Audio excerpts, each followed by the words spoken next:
Good morning everyone. चलो बच्चे, आज AS 16 के बेटा कुछ क्वेश्चंस करेंगे बोरोइंग कॉस्ट के। क्वेश्चंस का लिंक ना मैं नीचे डिस्क्रिप्शन बॉक्स में डाल दूंगा बेटा, डाउनलोड कर लेना वहां से। आ जाओ मेरे साथ साथ। क्वेश्चन नंबर 1 सिंपल क्वेश्चन है बेटा, बहुत ध्यान से देखने हैं। जी limited is constructing a building at Hyderabad from 1st April 2011. Constructing a building. The estimated expenditure is rupees 20 crores. It took a loan on 1st October for rupees 15 crores at 10% per annum from SBI, specifically for the construction, and the balance amount is funded from retained earnings. It invested the excess funds temporarily in FDs and earned an amount of rupees 5 lakh. Building is under construction till 31st March 12. What is the amount to be capitalized as per AS 16? चलो बच्चे करना शुरू करें। आ जाओ मेरे साथ साथ। बहुत सिंपल सा क्वेश्चन है बेटा, ध्यान से देखना है। देखो क्वेश्चन नंबर 1। अच्छा बच्चे, क्वेश्चन एक बार पढ़ो और मुझे बेटा एक बात बताना। देखो उसने कहा G limited is constructing a building at Hyderabad from 1st April 2011। तो एक बात बेटा समझो कि आप बिल्डिंग बेटा कंस्ट्रक्ट कर रहे हो। मेरे को एक बात बताओ, बेटा 1st April 11 को कंस्ट्रक्शन शुरू करा और building is under construction till 31st March 2012। इसका मतलब एक साल से ऊपर लगेगा बेटा बिल्डिंग को कंस्ट्रक्ट करने में।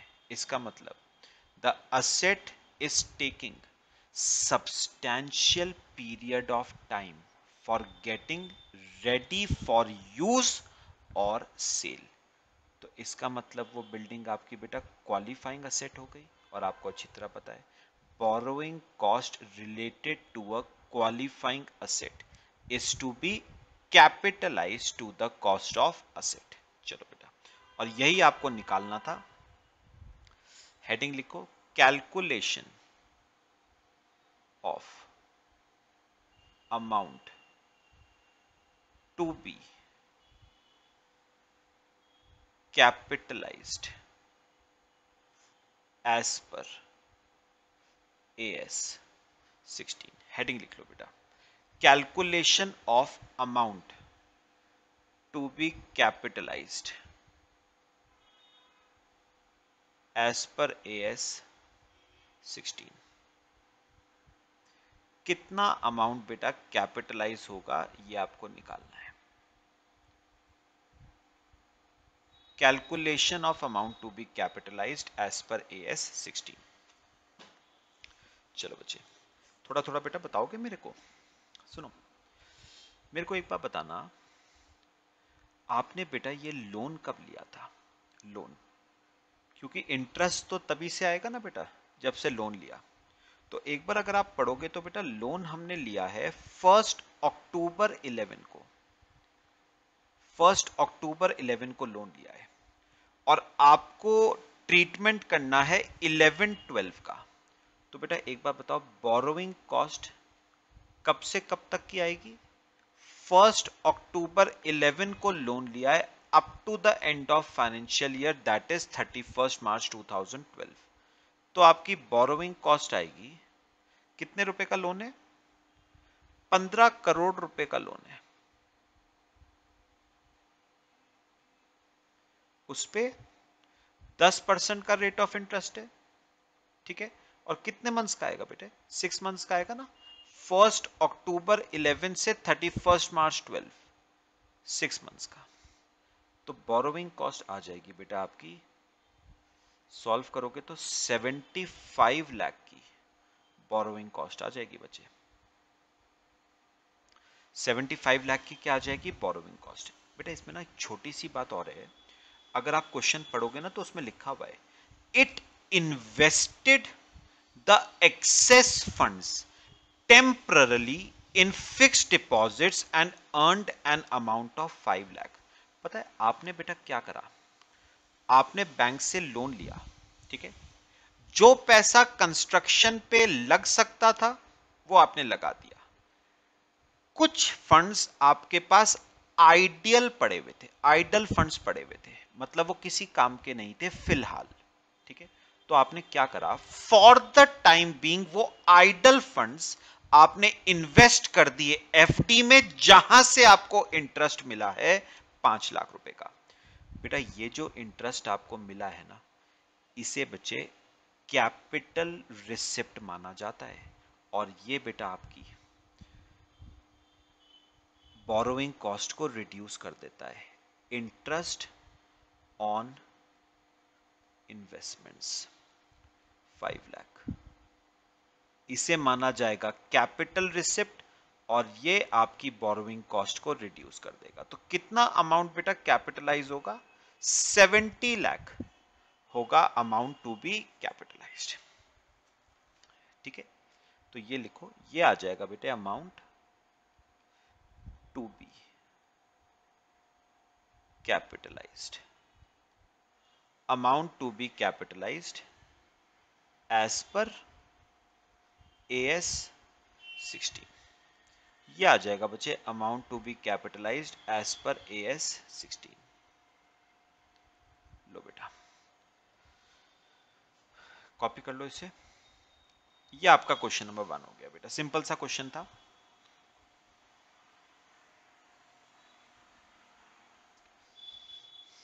फिर बेटा एक और देखते हैं,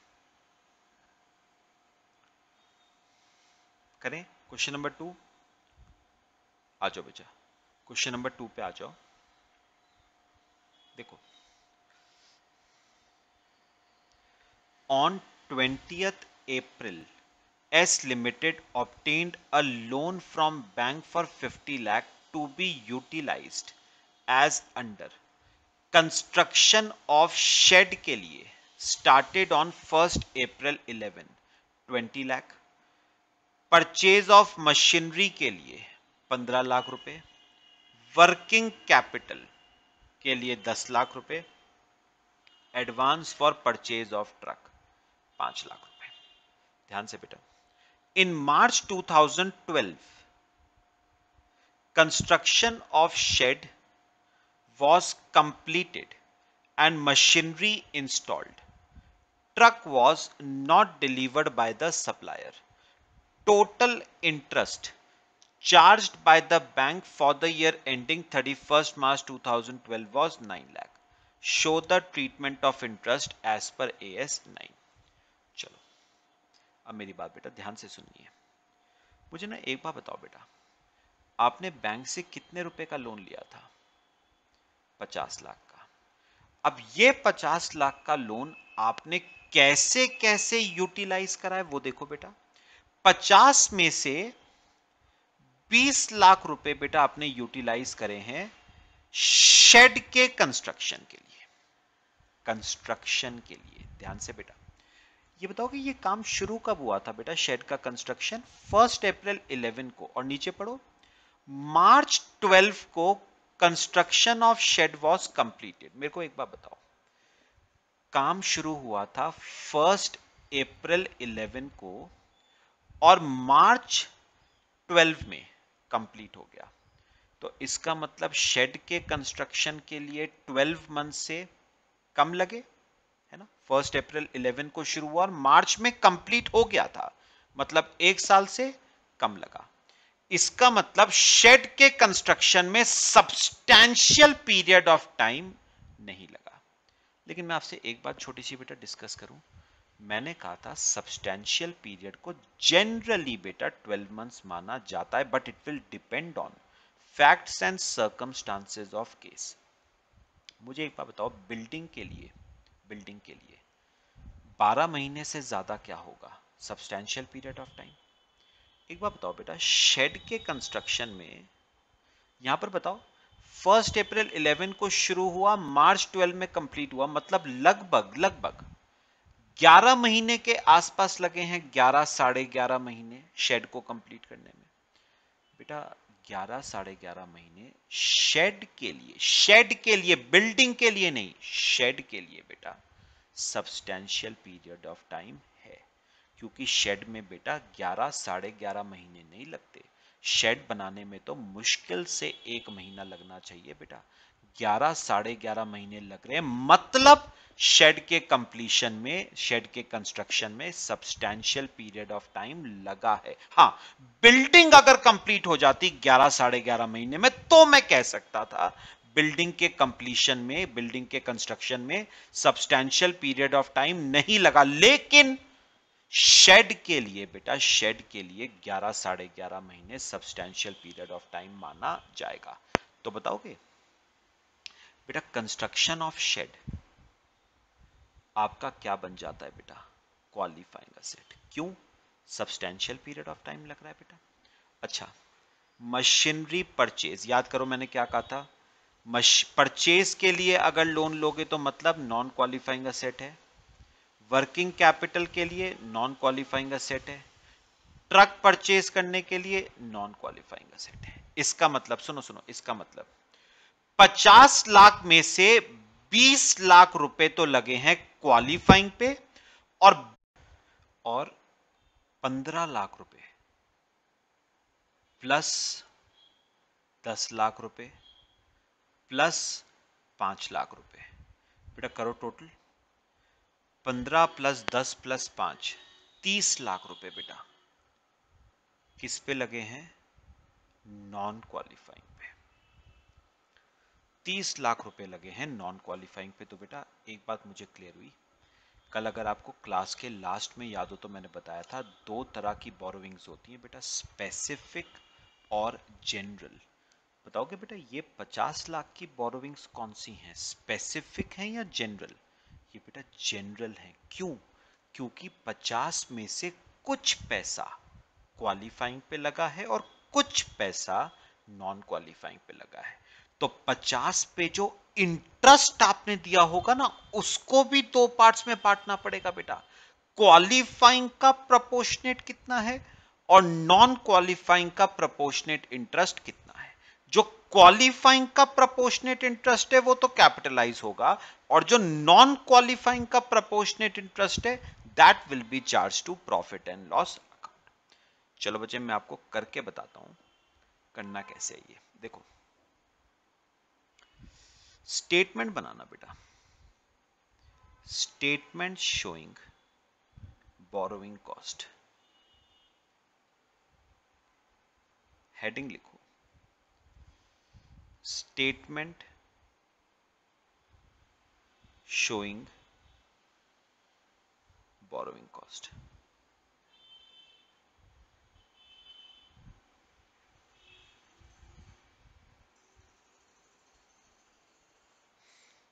हेडिंग लिखो स्टेटमेंट शोइंग बोरोइंग कॉस्ट। और बेटा इसमें ना टोटल 4 कॉलम्स बेटा बनाना। पहला कॉलम तो बना लो पर्टिकुलर्स का, दूसरा कॉलम बना लो असेट का, तीसरा अमाउंट टू बी कैपिटलाइज्ड का, और चौथा अमाउंट चार्ज्ड टू पीएल का। ठीक है, अब बताओ मुझे बच्चे, मुझे सबसे पहले आपका पैसा किस पे लगा था बेटा? कंस्ट्रक्शन ऑफ शेड पे। और बेटा कंस्ट्रक्शन ऑफ शेड आपका क्वालिफाइंग असेट था। ठीक है, अब मुझे एक बात बताना, कितना रुपए बेटा शेड के कंस्ट्रक्शन पे? 20 लाख लगा था आउट ऑफ 50 लाख। मतलब आप ये कह सकते हो 40% पैसा शेड के कंस्ट्रक्शन पे लगा। और बताओगे बेटा 50 लाख पे इंटरेस्ट कितना दिया था? 9 लाख रुपए का। तो मुझे बताओगे कितना प्रोपोर्शनेट इंटरेस्ट हमारा क्वालिफाइंग असेट के रिलेशन में बन रहा है? 3.6 लाख का इंटरेस्ट क्वालिफाइंग असेट के रिलेशन में बन रहा है बेटा। और ये क्या हो जाएगा बच्चे? ये आपके असेट की कॉस्ट में हो जाएगा कैपिटलाइज। ठीक है, अब मुझे बताओ बेटा, फिर आपने लोन के पैसे को कहां पर लगाया बेटा? आपने लोन के पैसे को लगाया परचेज ऑफ मशीनरी में, and purchase of machinery is a non qualifying asset. बेटा कितना पैसा लगाया है जरा बताना एक बार। आपने लगाया 15 लाख रुपए out of a total of 50 lakh, यानी लगभग, सॉरी यहां पर ना, इसे यहां पर लिखना, इसे ना यहां पर लिखना, पीएल में जाएगा ना नॉन क्वालिफाइंग असेट पे। तो 15 लाख रुपए आपने लगाया है मशीनरी के परचेज पे out of a total of 50 lakh, मतलब 30% पैसा आपने नॉन क्वालिफाइंग पे लगाया है परचेज ऑफ मशीनरी पे। तो 9 लाख का 30% यानी 2,70,000 रुपए का इंटरेस्ट नॉन क्वालिफाइंग से रिलेटिंग है। ठीक है, कहां जाएगा? ये पीएल में चला जाएगा। फिर थर्ड, फिर बताओ आपने पैसा बेटा किस पे लगाया? वर्किंग कैपिटल पे। अच्छा, वर्किंग कैपिटल पे पैसा लगाया मतलब फिर से नॉन क्वालिफाइंग असेट पे पैसा लगाया। कहां जाएगा बेटा? पीएल में। कितना लगाया बेटा वर्किंग कैपिटल पे? 10 lakh out of a total of 50 lakh, मतलब 20% पैसा आपने वर्किंग कैपिटल पे लगाया। तो 1,80,000 रुपए का इंटरेस्ट, ये भी कहां जाएगा? पीएल में। और फिर आपने ट्रक के लिए एडवांस दिया है, तो ये भी आपका नॉन क्वालिफाइंग असेट है। परचेज के केसेस तो बेटा नॉन क्वालिफाइंग होते हैं। कितना पैसा? 5 lakh out of a total of 50 lakh into 9 lakh. 10% आपने ट्रक के परचेज पे लगाया, यानी 90,000 रुपए। तो बताओ कि बच्चे टोटल आपका कैपिटलाइज कितना होगा? 3.6 लाख तो कैपिटलाइज हो जाएगा, और बचेगा 5.4, ये आपका कहां जाएगा? पीएल में।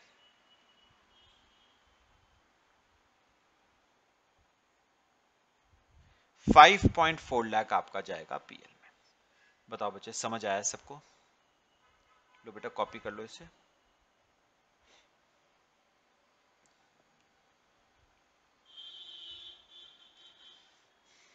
कॉपी कर लो बेटा। सबको मेरे ख्याल से बच्चे क्लियर हुआ? तो याद रखना ये लोन एक जनरल लोन था। इसमें से कुछ पोर्शन क्वालिफाइंग पे लगा है, कुछ पोर्शन नॉन क्वालिफाइंग पे लगा है। जो क्वालिफाइंग पे लगा है उसकी बोरोइंग कॉस्ट कैपिटलाइज होगी, जो नॉन क्वालिफाइंग पे लगा है उसकी बोरोइंग कॉस्ट पीएल में जाएगी। ठीक है, चलो आ जाओ बेटा, एक क्वेश्चन और करते हैं ध्यान से। क्वेश्चन नंबर 3, ध्यान से देखना है बेटे, साथ साथ बेटा देखो। Question number 3, a company borrowed ₹40 lakh for purchase of machinery on 1 April. Purchase के लिए लिया है loan. Interest on loan is 9% per annum. Machine was ready to use from 1st March 12. Pass journal entry for the year ended 31st March 12 to record borrowing cost of loan as per AS 16.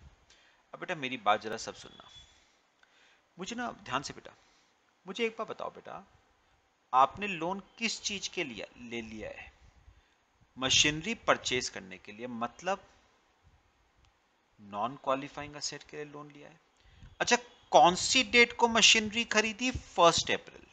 और machine ready to use हुई 1 मार्च। मतलब इस machine को ready to use बनाने में बेटा 11 महीनों का समय लग गया। 1 अप्रैल से 1 मार्च तक 11 महीनों का समय लग गया। अब एक बात बताओ बेटा, मशीनरी बनाई तो नहीं थी ना, खरीदी थी। तो खरीदी हुई मशीनरी को बेटा 11 महीने लग गए रेडी टू यूज बनाने में। यानी मैं सिंपल वर्ड्स में बोलूं, इस मशीन को इंस्टॉल करने में, इसके इंस्टॉलेशन में बेटा 11 महीने का समय लग गया। बनाई नहीं है, खरीदी थी, और खरीदने के बाद इंस्टॉल होनी थी, इंस्टॉल होने के बाद रेडी टू यूज होनी थी। इंस्टॉल करने में 11 महीने का समय लग गया बेटा। लॉजिकल बहुत बात है, सोच के बोलो। मशीन को 11 महीने लग गए हैं बेटा सिर्फ इंस्टॉल करने में। बताओ क्या कहते हो? सब्सटैंशियल पीरियड ऑफ टाइम लगा है या नहीं? लगा है बेटा। 11 महीने इंस्टॉलेशन के लिए बेटा बहुत ज्यादा होते हैं। कंस्ट्रक्शन के लिए 11 महीने कम है बेटा, लेकिन 11 महीने इंस्टॉलेशन के लिए is a substantial period of time. तो बेटा मशीनरी नॉन क्वालिफाइंग नहीं बनेगी, मशीनरी क्या बनेगी बेटा? क्वालिफाइंग। क्यों? क्योंकि बेटा मशीन को रेडी टू यूज बनाने में सब्सटैंशियल पीरियड ऑफ टाइम लग रहा है। ऑल्दो खरीदी थी, लेकिन सब्सटैंशियल पीरियड ऑफ टाइम लग गया है उसके इंस्टॉलेशन में, उसको रेडी टू यूज बनाने में। तो वो नॉन क्वालिफाइंग कैसे हुई बेटा? याद करो बेटा, मैंने क्वालिफाइंग की क्या डेफिनेशन बताई थी? Qualifying asset is an asset which takes substantial period of time to get ready for use, और इसको ready to use बनाने में 11 महीने लग गए हैं, जो कि बेटा परचेज के केस में बहुत ज्यादा है। हाँ, कंस्ट्रक्शन के केस में आप कह सकते हो कम है। ठीक है, तो याद रखना, इस मशीन की जो बोरोइंग कॉस्ट होगी वो बेटा कैपिटलाइज होगी। चलो करते हैं बेटा, इसमें लिखो calculation of amount to be capitalized as per AS 16. Calculation of amount to be capitalized as per AS 16. चलो बेटा, अब मुझे एक बात बेटा क्वेश्चन पढ़ के बताओ, आपने लोन कब लिया था? लोन बेटा आपने लोन लिया था 1 अप्रैल 11 को। ठीक है, लोन रीपे तो नहीं हुआ ना बेटा? तो इंटरेस्ट पूरे साल का दिया होगा 31 मार्च 12 तक। तो बताना, जरा ध्यान से सुनना बेटा। अभी 40 लाख के लोन पे रेट ऑफ इंटरेस्ट बेटा कितना है? 9% पूरे साल का। तो कितने रुपए का इंटरेस्ट बनता है बेटा? 3,60,000 रुपए का इंटरेस्ट बनता है पूरे साल का। आपसे एक बात पूछूं बेटा, कौन बताएगा बेटा मेरे को सोच के? ये पूरा 3.6 लाख बेटा कैपिटलाइज होगा या इसमें से कुछ कैपिटलाइज होगा? याद करोगे कल वाली class, cessation of capitalization. Capitalization रोकना कब है बेटा? एक बार असेट रेडी टू यूज हो जाए तो कैपिटलाइजेशन रुक जाता है, और रेडी टू यूज हो रहा है 1 मार्च 12 को। तो मुझे बताओ 3,60,000 में से कैपिटलाइज कितना होगा बेटा? 1 अप्रैल 11 से लेके कब तक? 1 मार्च 12 तक का इंटरेस्ट, मतलब 11 महीने का इंटरेस्ट तो होगा कैपिटलाइज। तो करो, 40 लाख पे 9% 11 महीनों का, तो 3,30,000 रुपए का इंटरेस्ट तो होगा बेटा कैपिटलाइज। आपको बेटा 1 मार्च को कैपिटलाइजेशन रोकना पड़ेगा, क्योंकि असेट क्या हो चुका है? Ready to use. तो बताओगे कितने मंथ्स का इंटरेस्ट बेटा पीएल में जाएगा? चार्ज टू पीएल 1 महीने का। 40 लाख पे 9% 1 महीने का, तो 30,000 रुपए का इंटरेस्ट आपका पीएल में जाएगा। 30,000 रुपीज का, 30,000 रुपए का इंटरेस्ट आपका पीएल में जाएगा। तो याद रखना बेटा, कैपिटलाइजेशन सिर्फ तब तक होगा जब तक बच्चे असेट रेडी टू यूज नहीं हो जाता। एक बार असेट रेडी टू यूज हो गया बेटा, कैपिटलाइजेशन रुक जाता है, उसके बाद की बोरोइंग कॉस्ट पीएल में जाती है। ठीक है बेटा, चलो अब मुझे एक बात का जवाब और देना। उसने पूछा क्या था? उसने पूछा था आपसे, उसने कहा था pass journal entry to record the borrowing cost of loan. आपको एक जर्नल एंट्री बनानी है बेटा, बहुत सिंपल सी, सुनो। Journal entry borrowing cost record करने के लिए, सुनो मुझे बताओ, ये 3,30,000 बेटा क्या होना है? कैपिटलाइज। तो ये तो हो जाएगा मशीनरी की कॉस्ट में ऐड, तो मशीनरी अकाउंट डेबिट। अच्छा बच्चे, ये 30,000 कहां पर जाना है? पीएल में। PL account debit to bank, cash का आउटफ्लो हो रहा है, तो मशीनरी की कॉस्ट डेबिट होगी 3,30,000 से, पीएल डेबिट होगा 30,000 से, और बैंक क्रेडिट होगा 3.6 लाख से। Narration being borrowing cost recorded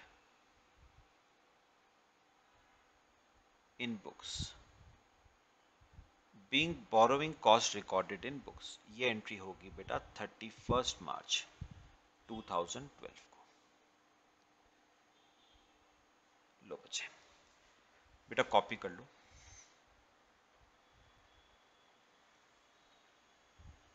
copy कर लेना बेटा।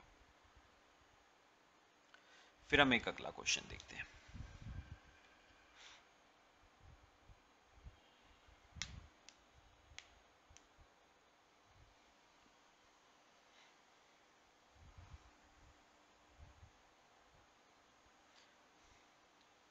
क्वेश्चंस क्लियर हो रहे हैं बेटे?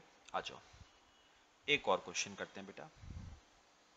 क्वेश्चन नंबर 4, देखो क्या कहता है, देखो पढ़ो। P Limited is constructing a plant and the expenditure incurred till 31st March 12 is 50 lakh. Following are the general borrowings, तो उसने बता दिया है ये general borrowings हैं। 10% डिबेंचर्स 80 लाख के, 12% लोन 20 लाख का, 9% पब्लिक डिपॉजिट्स 50 लाख के। तो अगर हम टोटल करते हैं बेटा, जनरल बोरोविंग्स का टोटल क्या आता है? 150 लाख। ठीक है, फिर देखो, the accountant of the company has not capitalized any interest as there are no specific borrowings for the plant. Is he correct? मेरे को एक बात बताओ बेटा, जो अकाउंटेंट था कंपनी का, उसने 1 रुपया भी बेटा कैपिटलाइज नहीं करा। बताओ ट्रीटमेंट सही है या गलत? गलत है बेटा, क्योंकि मुझे एक बात बताओ, 150 लाख की जनरल बोरोविंग्स में से बचे 50 लाख रुपए की बोरोविंग्स किस पे लगी हैं? प्लांट के कंस्ट्रक्शन पे लगी हैं। और जो बोरोविंग्स प्लांट के कंस्ट्रक्शन पे लगी हैं वो बेटा क्वालिफाइंग असेट के रिस्पेक्ट में लगी हैं। और क्वालिफाइंग असेट के रिस्पेक्ट की जो बोरोविंग कॉस्ट होती है, आपको पता है अच्छी तरह, वो क्या होती है? कैपिटलाइज। तो एक बार जरा मैं आपको पहले लिखवाता हूं, फिर बेटा आगे समझेंगे। और बेटा मेरे साथ साथ क्वेश्चन नंबर 4। पहले ना मुझे एक बार बताओ बेटा, AS16 आपको कहता क्या है with respect to general borrowings? तो यहां पर लिखो, as per AS16 borrowing cost, borrowing cost incurred in borrowing cost incurred in relation to a qualifying asset should be capitalized should be capitalized to the cost of asset, should be capitalized to the cost of asset। ठीक है, चलो अब मुझे एक बार बताना, सुनना ध्यान से बेटा। मैं आपको ना इसी क्वेश्चन को बेटा करने के ना दो तरीके बताऊंगा, फिर बताऊंगा उसमें से प्रेफरेबल कौन सा है। पहले लिखो ऑल्टरनेटिव वन, ऑल्टरनेटिव वन। सुनो बेटा, मुझे बताओ आपने बैंक से बेटा लोन कितने का लिया था? टोटल, टोटल बताना। 150 लाख का लोन लिया था, और बेटा ये लोन जनरल लोन था, है ना, जनरल लोन था। अब इसे आप मेरे को एक बात बताओ, इसे आप जनरल लोन क्यों कह रहे हो बेटा? क्योंकि इस लोन में से, क्योंकि इस लोन में से बेटा कुछ पैसा, कुछ पैसा क्वालिफाइंग असेट पे लगा है, और इसमें से कुछ पैसा नॉन क्वालिफाइंग पे लगा है। बेटा बताओगे क्वालिफाइंग पे कितना पैसा लगा है? 50 लाख रुपीस तो लगे हैं क्वालिफाइंग पे, और बचे हुए 100 लाख लगे हैं नॉन क्वालिफाइंग पे। बात समझ आई? अब मुझे एक बात बताओ, तो मैं सिंपल वर्ड्स में बेटा ये कह सकता हूं 150 लाख में से 50 लाख मतलब 1/3 पैसा क्वालिफाइंग पे लगाए, और 2/3 पैसा नॉन क्वालिफाइंग पे लगाए।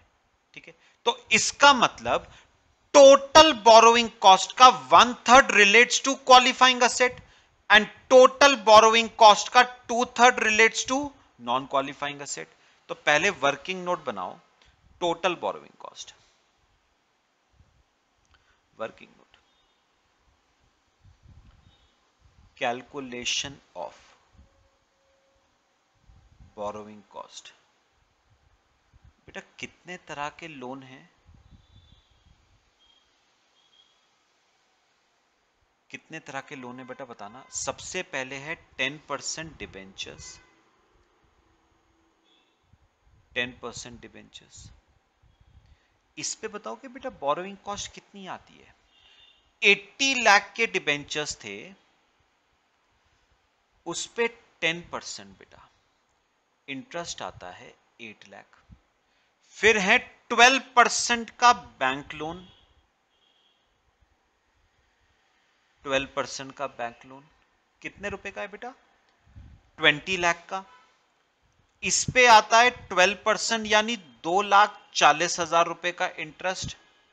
और फिर है 50 लाख की 9% पब्लिक डिपॉजिट्स, 9% पब्लिक डिपॉजिट्स कितने के? 50 लाख के।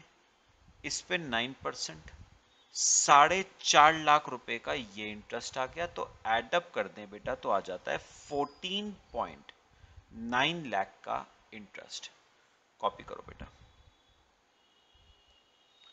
14.9 लाख रुपीस का इंटरेस्ट। ठीक है, कॉपी कर लो बच्चे।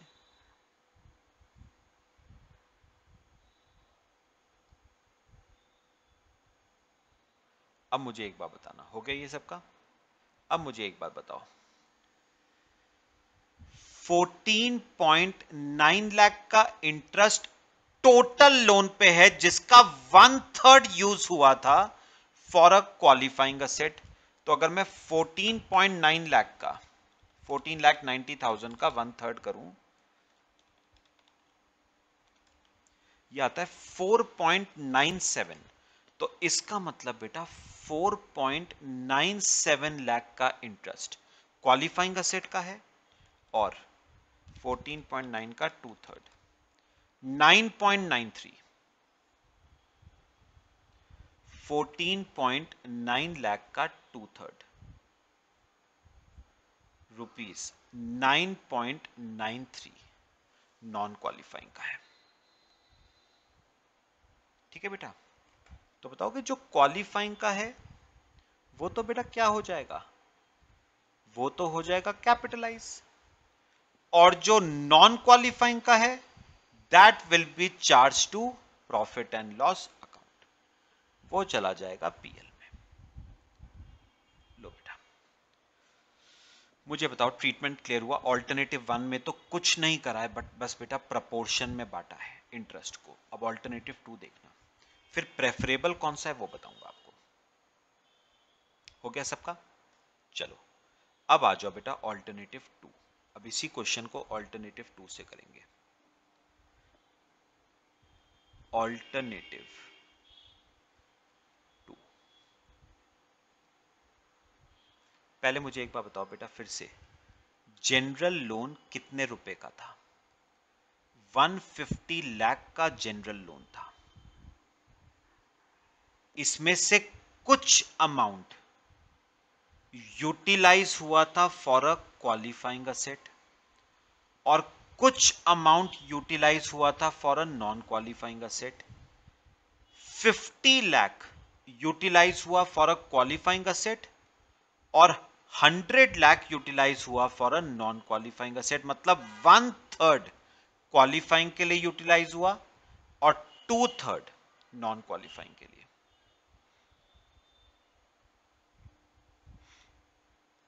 बात समझ आई बेटा? अब पता है हम बेटा क्या करते हैं, सुनो सुनो ध्यान से। अब हम बेटा इसमें क्या करते हैं, मेरे को एक बार बताओ, कितने तरह की बोरोविंग्स बेटा आपको नजर आती हैं? 3 तरह की बोरोविंग्स नजर आती हैं, 10%, 12% और 9%। हम क्या करते हैं बेटा, इन तीनों की जगह, इन तीनों की जगह एक एक बोरोविंग्स निकाल लेते हैं। उसे हम कहते हैं weighted average rate of borrowings. क्या निकालेंगे? Weighted average rate of borrowings. Working note बनाओ, हम निकालेंगे weighted average rate of borrowings. अभी बेटा आपके पास अभी कितने रेट्स हैं? 3 अलग अलग रेट हैं। 10% की बोरोविंग्स हैं, 12% की हैं, 9% की हैं। मैं तीनों की जगह एक weighted average rate of borrowings निकालूंगा। फॉर्मूला क्या है उसका? Total borrowing cost divide by total borrowings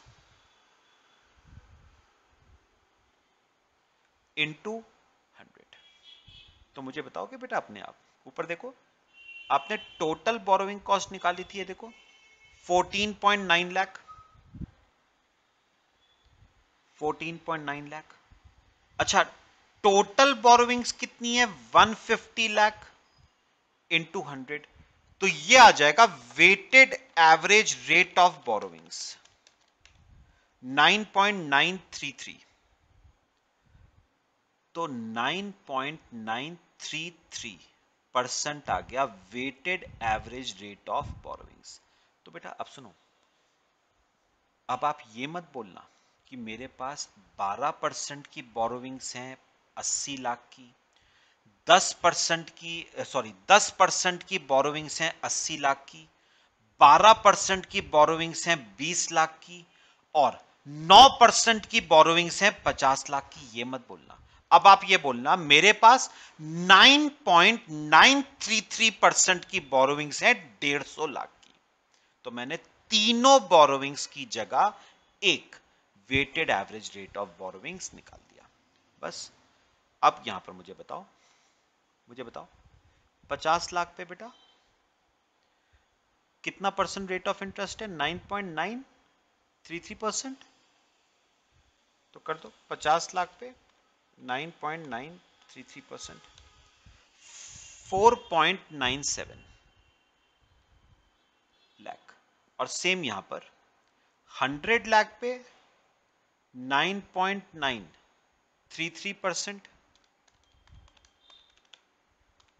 9.93 lakh. लो बेटा, आंसर आपका वही आ जाएगा ऑल्टरनेटिव 1 और ऑल्टरनेटिव 2 में। अब मैं बता देता हूं बेटा आप कौन सा वाला ना प्रेफरेबली फॉलो करना, जो इनफैक्ट AS16 भी आपको कहता है बेटा। बेटा AS16 ना ऑल्टरनेटिव 2 को ज्यादा प्रेफरेबल बताता है। तो प्रेफरेबली आप कौन सा वाला यूज करना, ऑल्टरनेटिव 2 यूज करना बेटा, जिसमें हम weighted average rate of borrowings निकालेंगे। तो रैदर देन कि आप प्रपोर्शन में बांटो, प्रेफरेबली बेटा weighted average rate of borrowings निकाल लो, प्रेफरेबल है। ठीक है, कॉपी करो बेटा।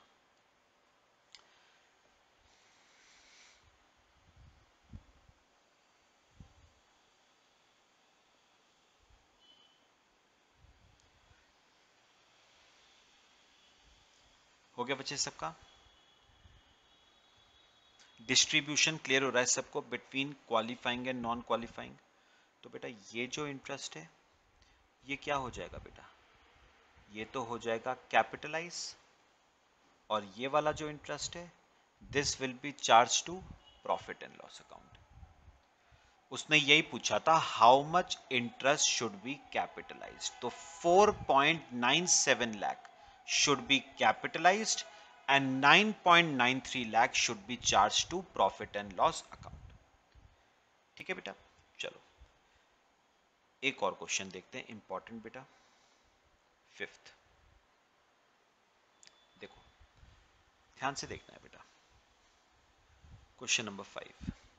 ए लिमिटेड बिगैन, ध्यान से देखना इंपॉर्टेंट है, began construction of a new plant on 1st April 2008 and obtained a special loan of 4 lakh to finance the construction of the plant। तो मुझे बताओगे आपने 4 लाख रुपए का क्या लिया है बेटा, स्पेशल लोन। स्पेशल लोन मतलब स्पेसिफिक लोन है बेटा, ये स्पेसिफिकली, ये स्पेसिफिकली क्वालिफाइंग असेट के लिए लिया गया है। ये लोन स्पेसिफिकली लिया गया है फॉर अ क्वालिफाइंग असेट, तो इसका इंटरेस्ट तो पूरा का पूरा बच्चे कैपिटलाइज ही होना है। ठीक है, फिर पढ़ो, the rate of interest on loan was 10%, तो इस पे रेट ऑफ इंटरेस्ट था बेटा 10% का। Companies other outstanding to non specific loans, non specific loans मतलब जनरल लोन्स हैं, वर 6 लाख रुपए का लोन है 11% पे, 11 लाख रुपए का लोन है 13% पे। The expenditures that were made on the project of plant मतलब कंस्ट्रक्शन ऑफ प्लांट यानी qualifying asset were as follows. 1 अप्रैल को खर्चा किया 5 लाख का, 1 अगस्त को खर्चा किया 12 लाख का, 1 जनवरी को खर्चा किया 2 लाख का। Construction of the plant was completed on 31st March 2009. You are required to calculate the amount of interest to be capitalized as per the provisions of AS 16. मेरी बात बेटा बहुत ध्यान से सुननी है, इंपॉर्टेंट बात है। मुझे ना एक बात बताओ, मुझे पहले टोटल लोन बताओ बेटा, टोटल लोन कितने का लिया टोटल। 4 लाख का तो बेटा है स्पेसिफिक, ठीक है, और 6 प्लस 11 17 लाख का है जनरल, मतलब टोटल लोन है 21 लाख रुपए का। तो मुझे बताओ टोटल लोन, अभी कुछ लिखना मत, बात समझो बस, फिर लिखवाऊंगा। टोटल लोन है 21 लाख का। अब मैं अगर आपसे पूछूं 21 लाख में से क्वालिफाइंग पे कितना लगा और नॉन क्वालिफाइंग पे कितना लगा, तो देखो उन्होंने बताया था प्लांट के कंस्ट्रक्शन पे 5 प्लस 12 प्लस 2 19 लाख तो लगा है प्लांट के कंस्ट्रक्शन पे मतलब क्वालिफाइंग पे, तो बचा हुआ 2 लाख किस पे लगा है, नॉन क्वालिफाइंग पे। ये बात समझ आई? चलो करना शुरू करते हैं बेटा, ध्यान से जरा, ये इंपॉर्टेंट केस है, इस टाइप का क्वेश्चन आता है एग्जाम में। मेरी बात सुनो, पहले यहां पर लिखो, अब मेरे साथ साथ पहले बताओ आपने टोटल लोन, टोटल लोन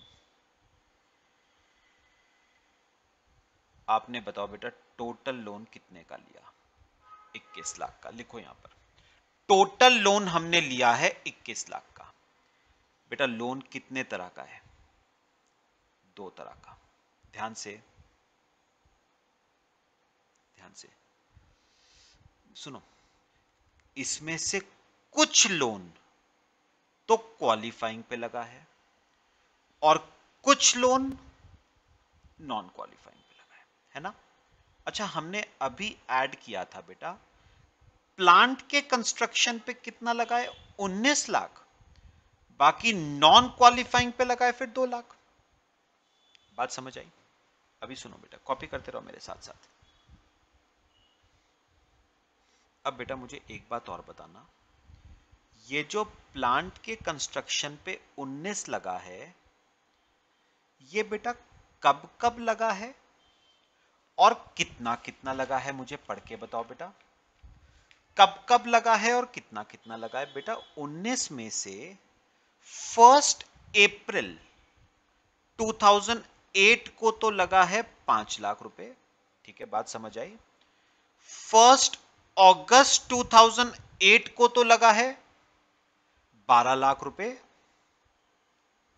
और 1 जनवरी 2009 को लगा है बचा हुआ 2 लाख रुपए, है ना। समझ आई बात? करो कॉपी बेटा। पक्का रहा है समझ? ध्यान से सुननी मेरी बात। अब मुझे एक बात बताओ बेटा, ये जो 5 लाख आपने 1 अप्रैल 2008 को लगाया, कोई मेरे को बताएगा इस 5 में से बेटा आपने सबसे पहले कौन सा पैसा लगाया होगा बेटा? पहले जनरल लगाओगे या पहले स्पेसिफिक लगाओगे? पहले तो आपने वही पैसा लगाया होगा ना जो स्पेसिफिकली इसी कंस्ट्रक्शन के लिए लिया था। मतलब इसमें से सबसे पहले तो आपने स्पेसिफिक लोन लगाया होगा 4 लाख का, है ना। हाँ, बचा हुआ 1 लाख आपने जनरल लोन लगाया होगा 1 लाख का। बात पहले बताओ, समझ आई? तो 5 लाख लगाया ना, 5 लाख में से आपने 4 लाख का तो स्पेसिफिक लोन लगाया होगा और 1 लाख का आपने जनरल लगाया होगा। अब बताओगे ये 12 लाख जनरल लगाया या स्पेसिफिक? बेटा स्पेसिफिक तो 4 लाख का ही लिया था और वो लग चुका है, तो ये आपने लगाया होगा जनरल लोन में से, और ये 2 लाख भी आपने लगाया होगा जनरल लोन में से। मुझे बताओ बेटा कोई दिक्कत? समझ आई बात? इसका मतलब 19 लाख में से 4 लाख तो स्पेसिफिक लगा है और 12 प्लस 1 प्लस 2 15 लाख आपका जनरल लोन लगा है। पक्का? चलो अब निकालते हैं बेटा बोरोइंग कॉस्ट। आओ पहले इस पे आओ, स्पेसिफिक लोन पे बोरोइंग कॉस्ट। 4 लाख का स्पेसिफिक लोन है, इस पे बेटा रेट ऑफ इंटरेस्ट कितना था? 10%। 10%, और ये 1 अप्रैल को लगा ना, तो पूरे साल का इंटरेस्ट आ जाएगा बेटा। तो 40,000 का इंटरेस्ट, तो ये आ गया बेटा स्पेसिफिक लोन का। 40,000 का इंटरेस्ट तो आ गया स्पेसिफिक लोन का। आ गया सबका? ये तो बेटा पूरा का पूरा क्या होना है? कैपिटलाइज ही होना है। सुनो ध्यान से बेटा, इंपॉर्टेंट चल रहा है। अब ये बताओ, ये 1 लाख कहां से लगाया? जनरल लोन से। लेकिन प्रॉब्लम एक और है, जनरल लोन भी 2 हैं। कौन कौन से? एक 11% वाला है और 13% वाला है। अब हमें यह नहीं पता कि ये 1 लाख 11% में से लगाया या 13% में से लगाया। सेम ये 12 लाख कितना 11% में से लगाया, कितना 13% में से लगाया, हमें पता ही नहीं। ये 2 लाख कितना 11% में से लगाया, कितना 13% में से लगाया, बेटा कुछ नहीं पता हमें। ऐसे केस में पिछले क्वेश्चन में कराया था बेटा, ऑल्टरनेटिव 2 क्या निकाल लो? वेटेड एवरेज रेट निकाल लो बेटा। दोनों रेट्स की जगह एक रेट निकालेंगे। आ जाओ वर्किंग नोट बनाओ। Weighted average rate of borrowings. क्या फॉर्मूला था बेटा इसका? Total borrowing cost divide by total borrowings into 100। चलो मेरे को टोटल बोरोइंग कॉस्ट निकाल के बताओ। 11% वाला लोन था 6 लाख का, तो 6 लाख पे 11%, 66,000 का इंटरेस्ट तो एक आ गया, और 11 लाख का लोन है 13% वाला, 1,43,000 की बोरोइंग कॉस्ट एक आ गई, डिवाइड बाय टोटल बोरोइंग्स कितनी आ गई, 17 लाख रुपए की, इंटू 100, तो 2,09,000 रुपए की बोरोइंग कॉस्ट है, डिवाइड बाय 17 लाख इंटू 100, 12.29% का वेटेड एवरेज रेट आ गया बेटा आपका, weighted average rate of borrowings. तो बेटा अब आप ये नहीं बोलोगे कि मेरे पास 11% वाली बोरोइंग्स हैं 6 लाख की और 13% वाली बोरोइंग्स हैं 11 लाख की। अब आप ये नहीं बोलोगे, अब आप बोलोगे मेरे पास 17 लाख रुपए की बोरोइंग्स हैं 12.29% वाली। आ गया? चलो अब करो बस, अब तो सिंपल हो गया। चलो निकालते हैं, जनरल लोन पे निकालो बोरोइंग कॉस्ट। बोरोइंग कॉस्ट कितने रुपए लगे, 1 लाख। क्या रेट ऑफ इंटरेस्ट है बेटा, 12.29%। और ये लोन कब लगा है बेटा, 1 अप्रैल को, यानी साल के शुरुआत में। तो पूरे साल का इंटरेस्ट आएगा ना, 1 लाख पे 12.29%, 12,290। तो 12,290 का ये इंटरेस्ट आ गया। बात समझ आई? फिर बेटा बताओ इस 12 लाख पे कितना आएगा बोरोइंग कॉस्ट, 12 लाख पे 12.29% इंटू, बेटा ध्यान देना 1 अगस्त को लगाए, तो अगस्त, सितंबर, अक्टूबर, नवंबर, दिसंबर, जैन, फेब, मार्च, 8 महीने का इंटरेस्ट बेटा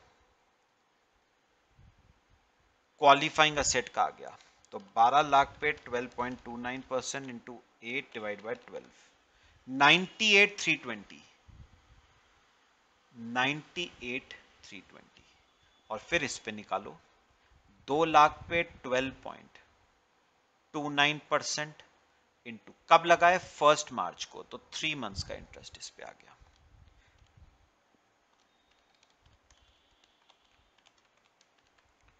$6,145।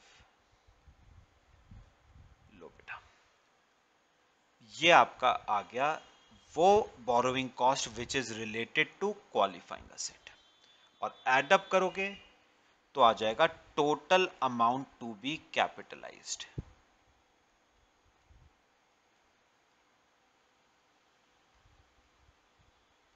Total amount to be capitalized add up कर दो, 40,000, 12,290, 98,320, 6,145, 156,755। ये अमाउंट आपकी क्या होगी बच्चे, कैपिटलाइज। और यही बेटा उसने क्वेश्चन में आपसे पूछा था, पढ़ो क्या पूछा था उसने फर्स्ट पार्ट में, calculate amount of interest to be capitalized as per AS 16। तो ये आपका हो गया बच्चे क्वेश्चन का first part, amount of interest to be capitalized. सब मुझे बताओ, वेरी वेरी इंपॉर्टेंट केस बेटा, मेरे ख्याल से चार्ट बना के मैंने सिंपल कर दिया। आए बी पार्ट बेटा देखें, उसने कहा pass a journal entry for capitalising the cost and borrowing cost.